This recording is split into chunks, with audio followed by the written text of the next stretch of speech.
Olá, que bom que você está aqui com a gente e semanalmente nós temos esse programa aqui no YouTube com a intenção de separar um tempo para se conectar com Deus, se conectar uns com os outros e refletir juntos sobre o que a espiritualidade cristã tem como proposta. O encontro de hoje está acontecendo em parceria com a Ático Curitiba e com a comunidade Vivenda. Durante esta série, estamos conversando sobre aquilo que fazemos melhor juntos. Aproveite os próximos instantes para falar com Deus e preparar o seu coração.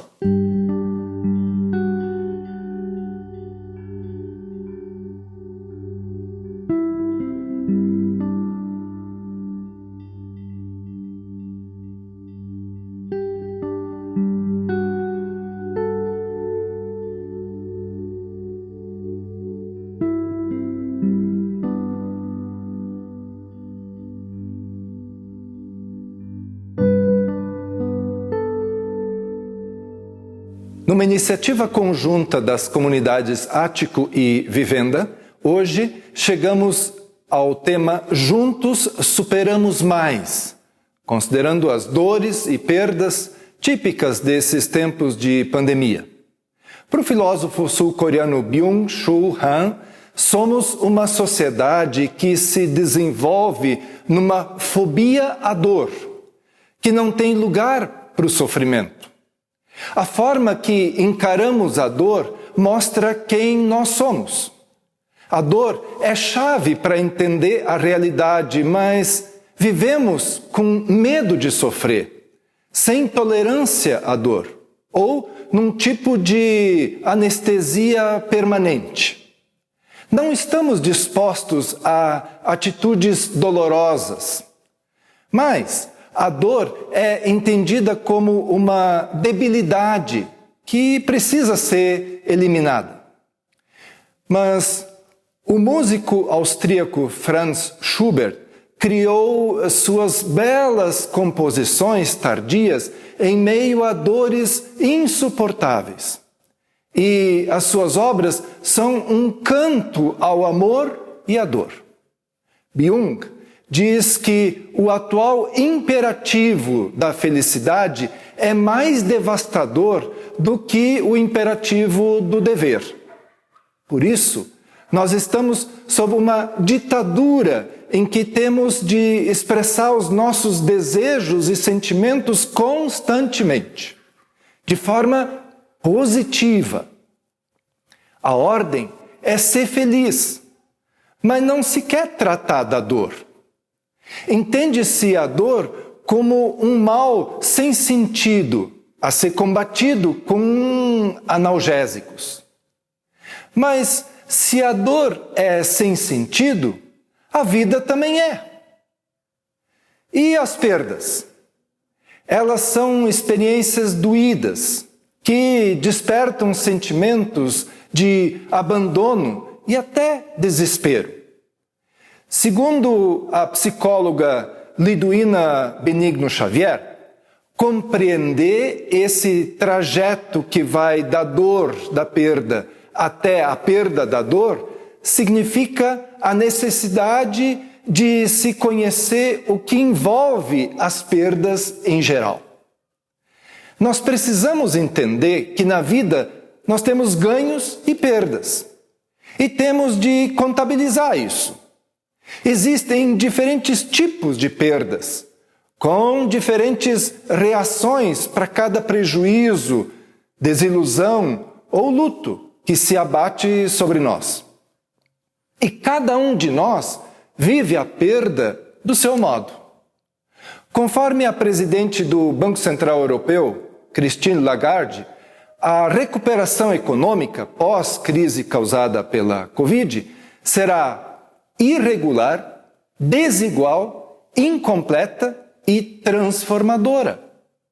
Então, todos nós vamos ter alguma decepção na economia e no emprego.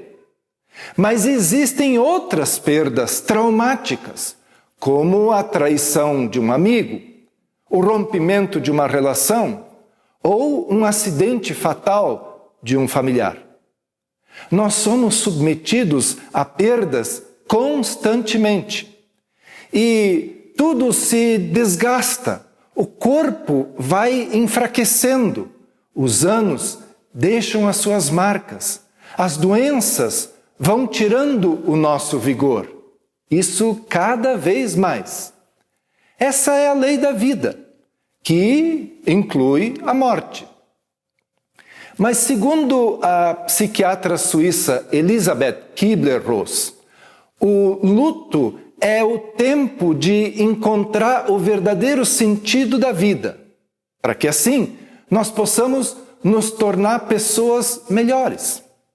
Elisabeth trabalhou muitos anos com pacientes terminais.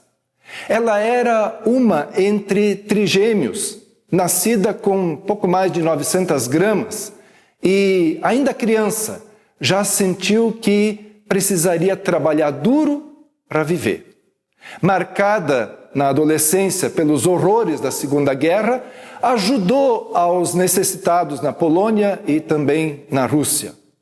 Viu de perto os campos de concentração, os crematórios, os vagões de milhares de sapatinhos de bebês e de cabelos de vítimas do Holocausto para encherem os travesseiros. Depois disso, nunca mais foi a mesma.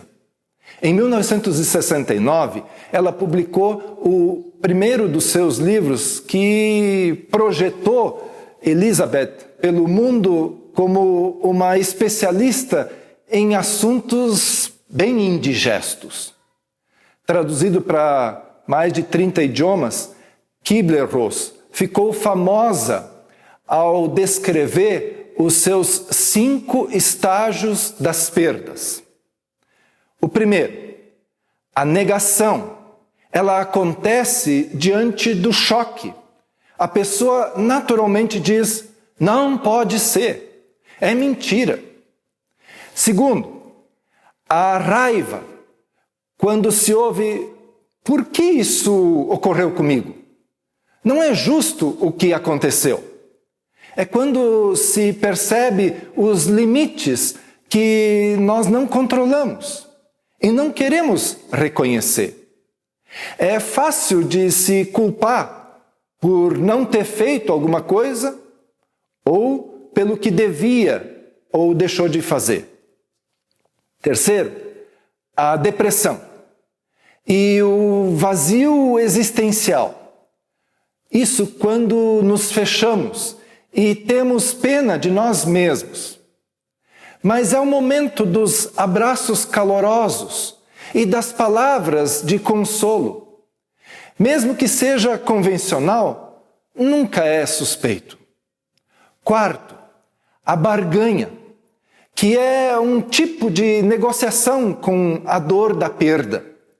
Eu não posso afundar totalmente, eu preciso aguentar firme essa fase crítica, garantir o meu trabalho e cuidar da minha família. E quinto, a aceitação.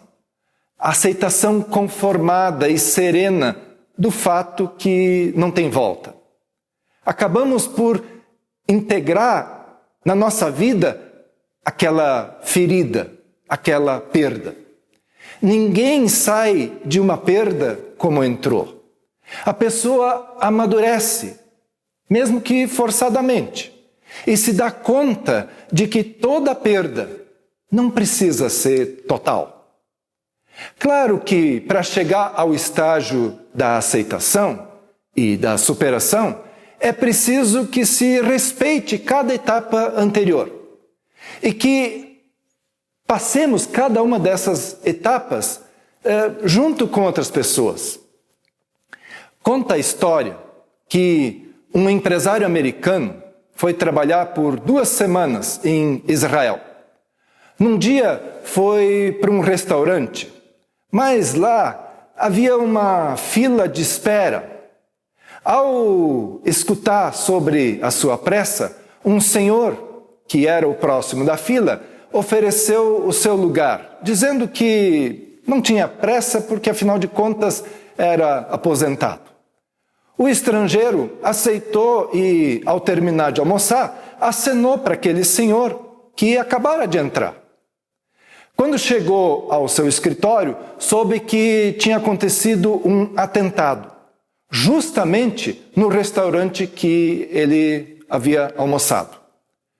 Logo lembrou daquele gentil senhor e se apavorou com o acontecido, porque ele deveria ter sido uma das vítimas. Alguns dias depois, descobre que o senhor estava gravemente ferido num hospital local. Vai lá e encontra o filho desse senhor e conta a história que o livrou do atentado, mas que atingiu aquele senhor. Também oferece todo o apoio financeiro para pagar os custos de tratamento do pai. Ouviu que não seria preciso, porque nessa situação o Estado assume toda a assistência. Mesmo assim, ele deixa os seus contatos para aquele filho, se na eventualidade ele ainda precisasse de algum apoio. 6 meses depois, já nos Estados Unidos, ele recebe uma ligação daquele filho informando que o pai precisava de uma cirurgia muito delicada e que eles fariam essa cirurgia em Nova York. E ainda perguntou se aquela oferta de ajuda continuava de pé. Prontamente, o empresário pediu para a secretária para providenciar passagens, consultas, internamento e, na chegada, foi pessoalmente buscar pai e filho no aeroporto. Feliz por poder retribuir aquilo que tinha acontecido e aquela ajuda que ele tinha recebido. E feliz por reencontrar essas pessoas tão generosas. Quando já estavam no carro, escutaram a notícia de que um avião acabara de atingir o World Trade Center, naquele 11 de setembro de 2001. E o seu escritório ficava ali. Outra vez, a sua vida foi poupada. Primeiro, esse empresário foi salvo por ser ajudado. Depois, por ajudar alguém. Um ato simples pode mudar a vida do outro, mas pode mudar a sua vida também. Existe sempre um sentido de Deus em todos os fatos e nós precisamos descobrir qual é. E, por falar nisso, a Bíblia relata o emblemático caso de Jó, que tem muita dor, perdas de todo tipo e também uma grande superação. Logo no começo do seu livro, ele é descrito como íntegro, reto, temente a Deus e que se desviava do mal. Mas nos 42 capítulos do livro, se vê o quanto nós somos livres para questionar, discordar e até discutir com Deus. Em angústia, fruto de uma perda atrás da outra, Jó se sente no direito de questionar o porquê havia perdido tudo. Família, saúde, dinheiro, respeito e posição social. Ele entra numa provocação a Deus que chega a ser desrespeitosa. Jó se dava ao direito de questionar a Deus. Reconhecia a sua soberania, mas se dizia indignado e injustiçado, chegando a chamar o Senhor para a briga. Por todo um capítulo, Jó amaldiçoou ao dia do seu nascimento, dizendo que as trevas dominem a noite em que eu fui concebido. Risquem-na do calendário. Ele põe para fora todo o seu ressentimento e não consegue mais engolir quieto e passivo a sua situação. Ele, até então, era tão politicamente, socialmente e religiosamente correto. Dizem os psicólogos que pôr os sentimentos para fora é bom. Mas no caso, eu ouso discordar. Quando desabafa, Jó não consegue mais segurar a dor. Daí ele amaldiçoa quase tudo e, indiretamente, ao próprio Deus. Eu não estou censurando Jó. Afinal, quem aguenta tudo isso sem reclamar? Daí aparecem 3 amigos seus. Eles vieram ao seu encontro e ficaram 7 dias em jejum e silêncio, se condoendo com o estado de Jó. Se gastaram para consolar e ajudar Jó a vencer aquele momento. Chegaram a chorar com ele. Tiveram pena do amigo. Depois vieram os questionamentos sobre o porquê desse estado de Jó. O fato é que lhe faltava algo. Jó não conhecia Deus. Era uma admiração de longe, sem intimidade que ele tinha. Jó apresentava a própria integridade a Deus e queria fabricar a própria superação. Queria respostas. Queria ser livre, rico, respeitado e ter saúde de novo. Não é assim conosco? Fazemos por merecer. Então Deus se apresenta a Jó e o questiona. Por que você complicou tanto a questão? Por que você fala sem saber do que está falando? Recomponha-se, Jó, diz Deus. Então Deus pacientemente se apresenta para Jó. E Jó ora. A dor e as perdas podem nos levar a isso. E, diz a Bíblia, depois que Jó orou por seus amigos, o Senhor o tornou novamente próspero e lhe deu em dobro tudo o que tinha antes. Em momentos difíceis da nossa vida, nós precisamos sempre de um ombro amigo, de quem possa realmente nos orientar. O amigo ama em todos os momentos. É um irmão na adversidade. Está lá em Provérbios. Conforme Jesus, esse compromisso de amizade é muito importante. Ele diz, ninguém tem maior amor do que aquele que dá a sua vida pelos seus amigos. Vocês serão meus amigos se fizerem o que eu lhes ordeno.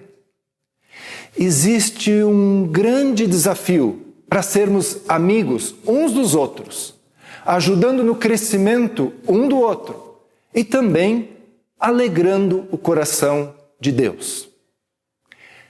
Finalmente, tenham todos o mesmo modo de pensar. Sejam compassivos, fraternalmente amigos, misericordiosos, humildes. Vivemos num momento histórico de angústia.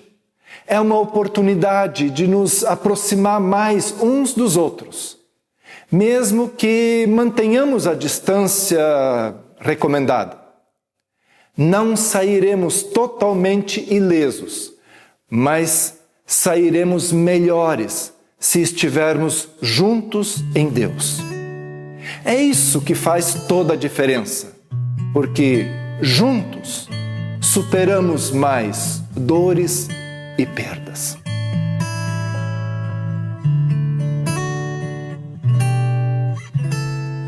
Antes eu te conhecia, te ouvi falar, mas agora de contigo andar,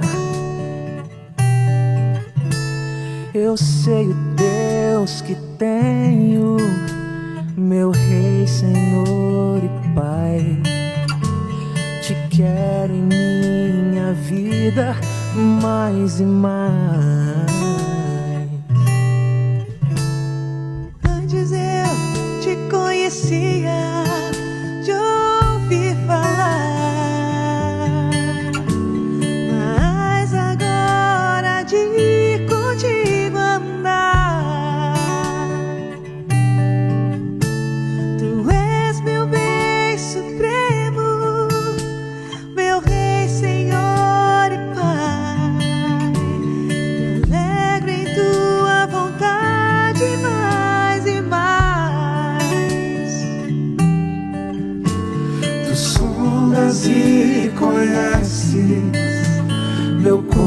coração, Senhor. Sabe, sou limitado, mas conto com seu amor. Sendo, pois, teu filho, venho te dar louvor. Que bom é tua vida e minha vida. Me alegro com tua vida e minha vida. Antes eu te conhecia de ouvir falar, mas agora de contigo andar. Eu sei o Deus que tenho, meu Rei, Senhor e Pai. Te quero em minha vida mais e mais. Tu sondas, Senhor. Tu sondas e conheces meu coração, Senhor. Sabe, sou limitado, mas conto com teu amor. Sendo, pois, teu filho, venho te dar louvor.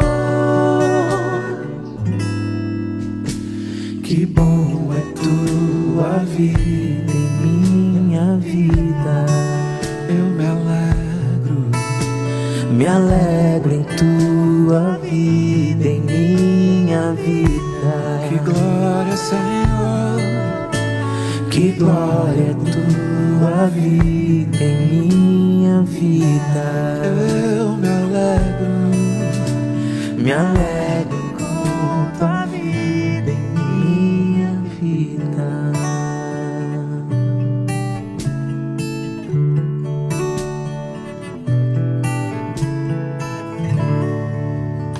É bom experimentar a vida de Deus em nossa vida e também experimentar o compartilhar da sua vida uns com os outros. Se você gostou desse tempo aqui, mande o link dessa programação para quem você gostaria que também ouvisse o que foi dito.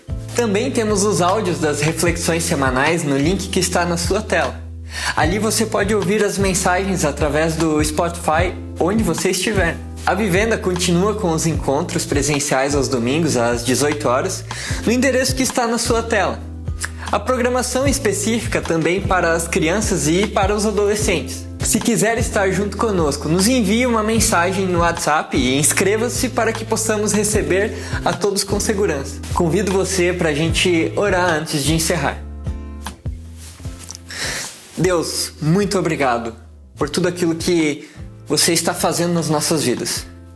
Por se mostrar presente, por falar com a gente, mesmo que por vezes não damos ouvidos. Mas tu está sempre ao nosso lado. Obrigado pela tua graça, misericórdia, por estender a sua mão para nos alcançar. Eu oro pela vida de cada um e que de fato estejas abençoando para que possamos abençoar. No nome do teu Filho Jesus, amém. Uma boa semana, nos encontramos no próximo programa. Até mais!